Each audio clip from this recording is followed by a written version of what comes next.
I'm a computer engineering student, 5th year at Washington State University, Pullman. This video is on Fenwick trees for Computer Science 223 Advanced Data Structures in C++. This is content that was not gone over in class, nor will be. So if I sound a little sick or if I'm coughing, pardon me.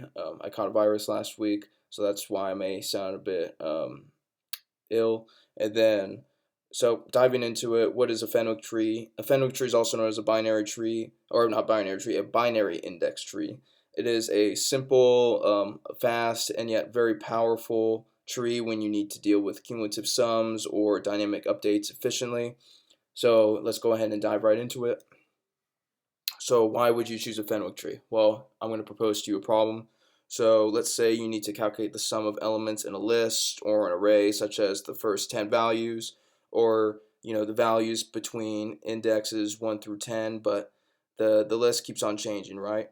Well, if you use a normal array, every time you do this, you're going to have to scan through all the values, and it's going to make the process very, very slow, especially when the list is enormous.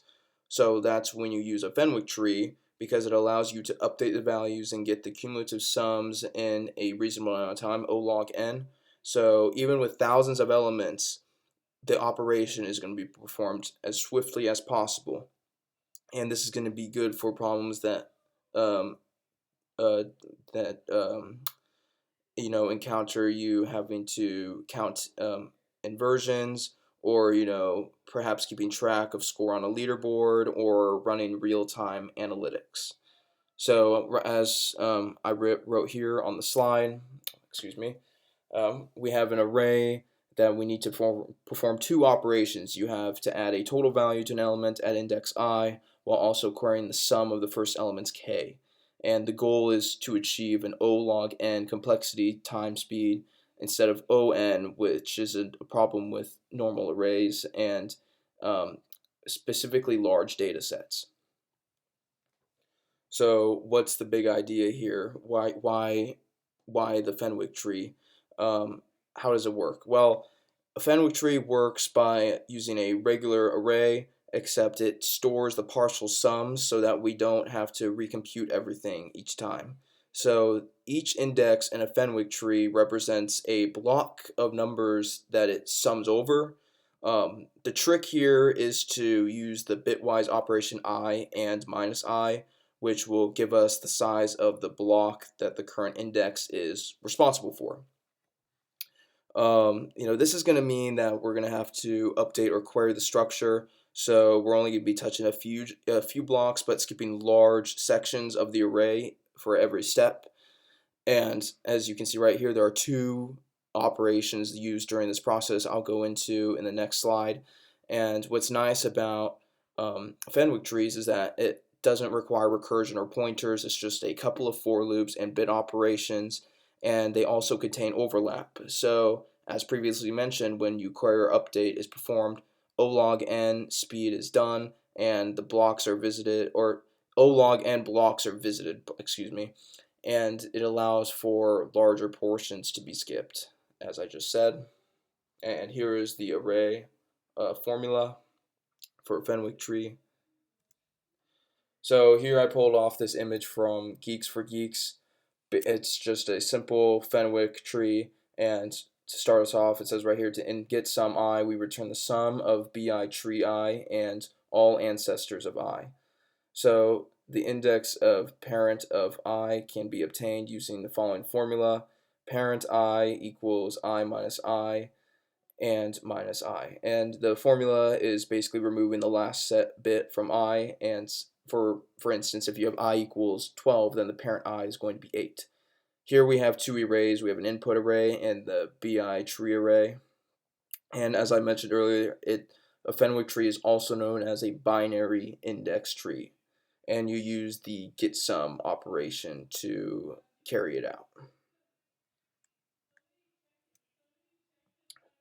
And what's also good about the Fenwick tree is that the overlap, that there's serious overlap, which is done on purpose, and it will allow you to skip over the blocks quickly. and only look at the O log n elements, which are querying or updating. Um, Furthermore, how does it operate? Well, there are two main types of operations I said a couple slides ago, which is the update and the query.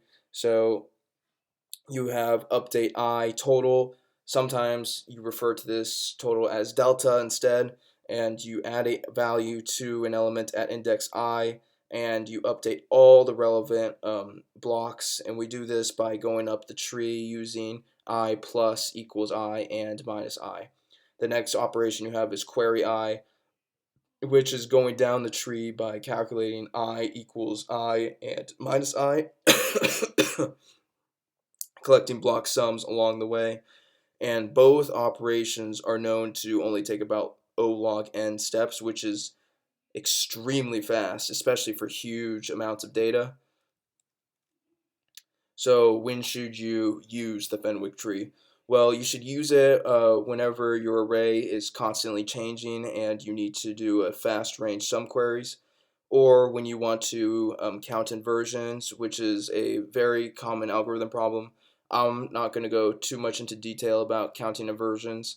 I am going to be doing a code walkthrough for Fenwick trees, but I'm not going to be going over that. It's kind of complex. And it's also good for the real-time analytics, such as sales, tracking clicks, or for graph data. One of the other good traits about a Fenwick tree is that it is very lightweight and simple to implement. As I mentioned much earlier on, you don't need any pointers, or trees for that matter of fact. Just a single array and a couple of for loops. And also the code is so simple that you don't even need external binaries. So I'm going to halt on the slideshow for now, and I'm going to switch over to VS Code. I will be using C++ because that is the language that we use in CPTS 223, and I will be doing a code demo walkthrough for a Fenwick tree. So let me go here to VS Code. I already have my project folder already created, and I already have the main.cpp already established as well. So first things first, I'm just going to do a hashtag include iostream, and for a better array, I'm going to do the include vector library. And then to make life easier for us, I'm just going to use the using namespace std to clear up some of the syntax. So first thing I'm going to do is create a struct for the binary index tree. So I'm just right here, Fenwick tree struct, or struct for Fenwick tree. And then I'm going to create the struct Fenwick tree. And first thing I'm going to do is just do an int size for the actual size of the array. And then the next thing I'm going to do is create that vector. And this will be for the, here, I'm going to write this, / binary index tree. And then bit for short. And this is going to be with an index of 1.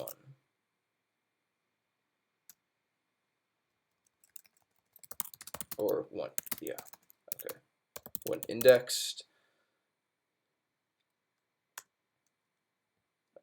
Put this here so we can get rid of that error. Next thing I'm going to do is create a constructor to initialize the tree of the size of the array.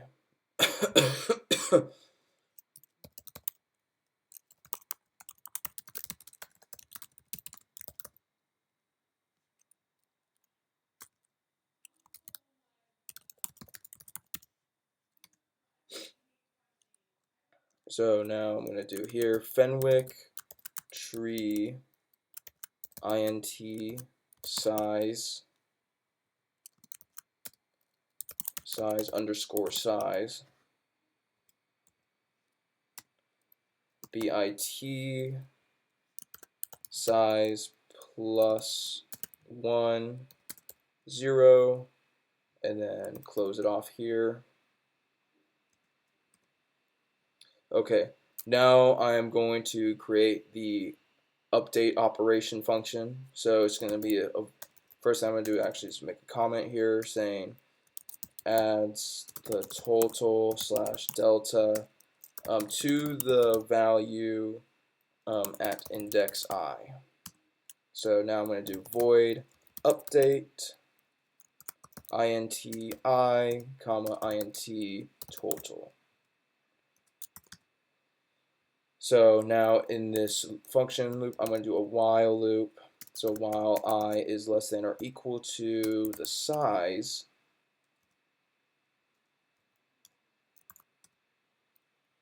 I'm going to do bit I plus equals delta. We're not using delta, we're using total, and then that there, and then I'll do down here like what we talked about earlier in the slides, I plus equals I and minus I. Here I'm going to write a little comment for myself, so applies the total to the current node, and then right here I'm going to do jumps to the next affected index. So that's that function. Now I'm going to create the query function. Make a little comment modification here.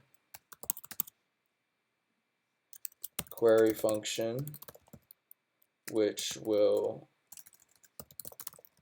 return the prefix sum from index 1 to I.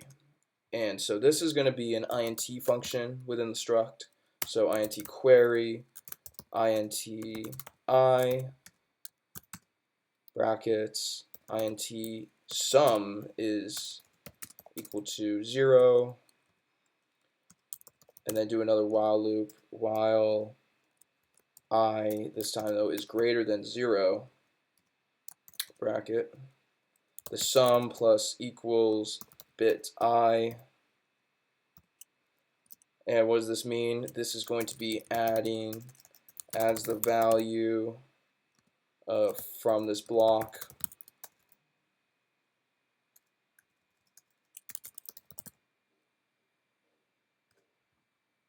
And now we're going to repeat the same thing as before. So I minus equals, well, not the same as before, but using a minus sign instead. I minus and minus I. And now we're going to, what this does, moves parent block. There we go. And then need to return sum. Okay, so that is going to be the struct of the Fenwick tree. And now I'm going to get started on the actual main part of the program. So say let's do Fenwick tree, create the Fenwick tree. So I'm going to do Fenwick tree, and then let's just do FWT for short, and then I'm going to make it of size 8.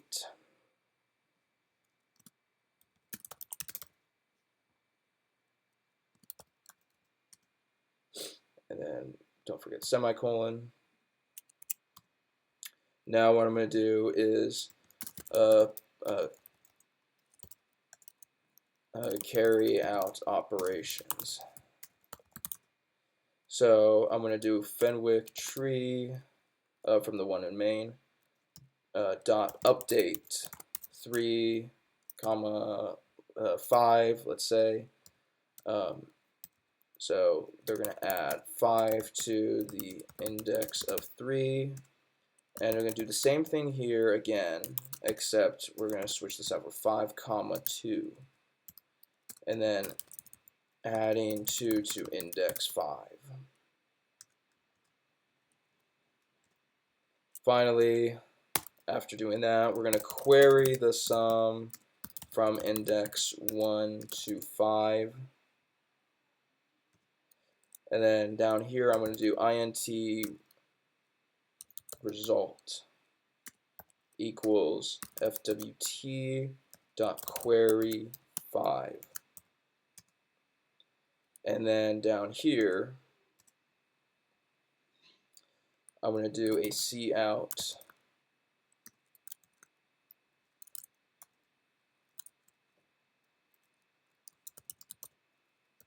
from index 1 to 5.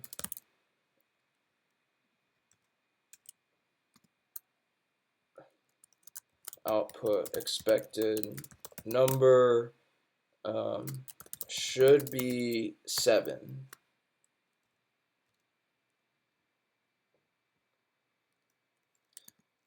Then I'm going to do result. Oops. And L. And then return 0. So I'm going to go ahead and run this code now, save this, build it. Oh, just forgot the new line. Okay, there we go. Clear this, run the code. Yep, there it is.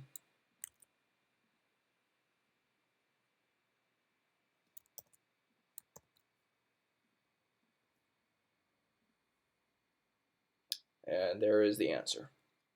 So that is basically a tutorial on how to do a Fenwick tree, also known as a binary index tree. That is the live coding demo. And going back here to the slideshow. So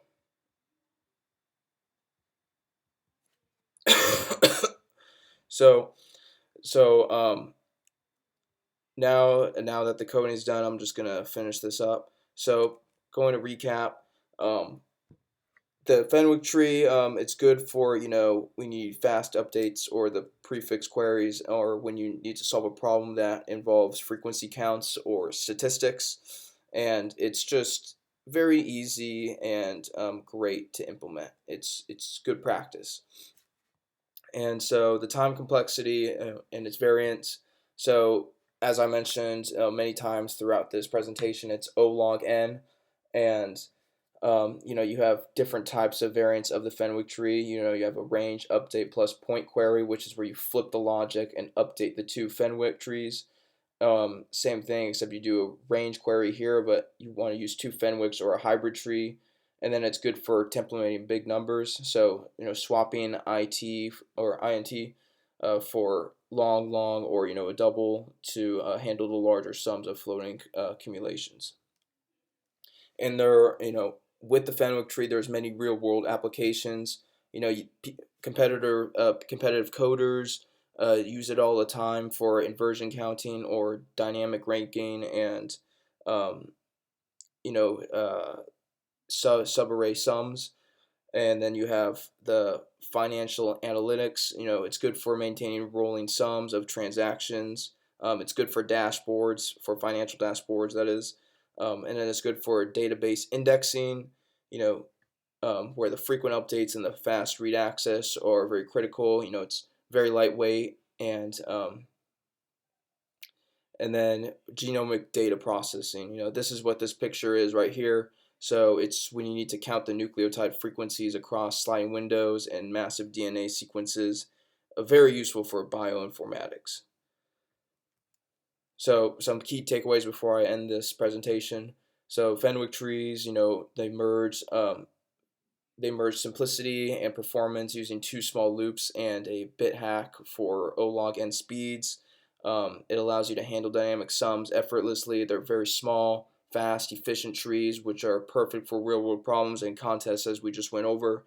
It takes less than 20 lines of C++ code to really to really get that O log n complexity speed. And it's a very, it's a very clever design. Okay, it seriously improves performance without adding too much complexity to your code. And that is my presentation. Thank you very much for listening.